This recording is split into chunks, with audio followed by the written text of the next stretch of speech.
Well, when it's time to talk about transfer portal, there is one phone call we got to make, and that is to our portal insider, Chris Hummer, who has been tracking the nearly 5,000 transfer portal entrants. Every time I see you post that number, Chris, I just want to give you a virtual hug because I know that is a lot of players to go through. But a lot of things happened over the weekend that we want to recap. And the first one, defensive lineman Bernard Gooden committing to LSU, obviously a big ad for them. How'd they get it done? They got it done pretty quickly. LSU was the only visit Bernard Gooden took during his process, and LSU was very aggressive to make sure he didn't take any other visits. And this is like such a critical ad for LSU. They had to get a defensive tackle in this market. There were very few impact players available. I was hearing Cooper talk about it earlier. Bernard Gooden is one of the very few DTs in this market who can step in right away and not only play at a place like LSU, but potentially thrive. He is like somebody that people in the personnel world view as a potential draft pick. He is somebody that elevates LSU's depth, but also potentially can start for them. Like defensive tackle is by far the weakest spot on their roster positionally, offense or defense. That was the big area of need for them. And after they got so many needs addressed in the winter, they had to get this one done in the spring if they want to reach their aspirations in 2025, which are playoff and national championship aspirations. And Bernard Gooden helps with that goal. And you could say that about very few players in the spring portal window. Speaking about filling needs, Miami did that by way of adding wide receiver Keelan Marion out of BYU. Why was this such a necessary ad for them, and how did they ultimately complete it? Well, I think Miami would have loved to get a big X receiver this portal cycle. I don't know if that player, like a number one option, was available, especially after Ted Hurst, a Georgia State receiver, opted to return to school over the weekend. But to get Marion, one of the best all-purpose threats in the country, he was an All-American kick returner, had 2 kick return touchdowns last season, has had over 1,000 yards receiving in his career. Is still really big for a Miami wide receiver group that's really unproven. They lost their top 3 receivers from last year. Carson Beck's coming in like healthy during the summer, and he'll be throwing to a whole new group. And outside of CJ Daniels, who came in from LSU, formerly at Liberty, and Keelan Marion, those are really the only 2 proven experienced people in the room. To get somebody who could work out of the slot like Keelan Marion can, and to be kind of a reliable target for Carson Beck is huge for them as they move into next year. Yeah, an All-American kick returner as well. Penn State fans have been absolutely clamoring for their team to add some wide receiver talent, and they did it just a few days ago. Syracuse wide receiver Trebor Pena is now in the fold, and initially, Chris, this seemed like Miami is where we should be looking. They, of course, as we just said, got their wide receiver, but what did Penn State do there towards the end to lock this one up? Big push. Trebor Pena was not cheap.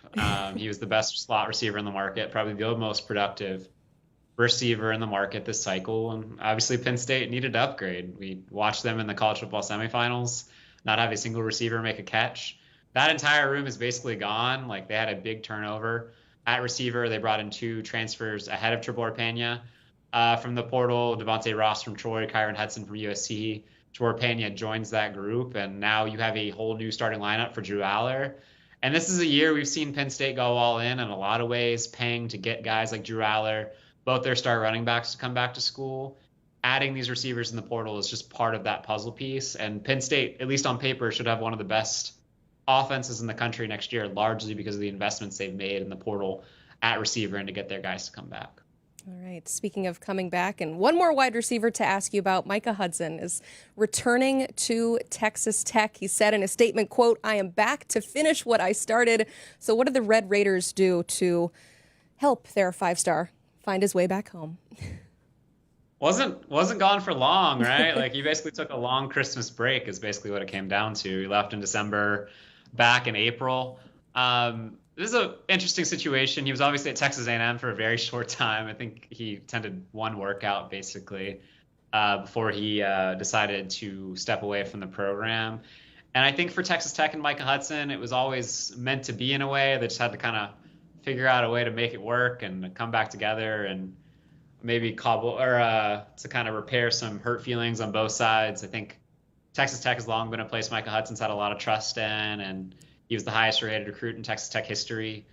I think Micah Hudson is happy to be back, and I think he's been there a couple times, just hanging around practice and with the team, even leading up to his announcement this week. So I think it's a reunion that made a lot of sense, and I think it was a lot cheaper for Texas Tech this time around than it was the first time. All right, Chris, most of the hay is already in the barn, as they say, when it comes to players that have found their destinations. There's still time, of course. You can't enter the portal anymore unless you're a grad transfer and lose your head coach. Either way, though, what do we keep in our... Not even grad transfers anymore, just okay. head coaches. Okay, just head coaches. Okay, well, thank goodness. Thank you for that clarification. What else should we be keeping an eye on, though? I just need it for my heart, Emily. You scared me for a second. You need it. Yes, for your sake. Is there anything else that we need to be paying attention to, though, for the rest of this summer and into the next couple of weeks?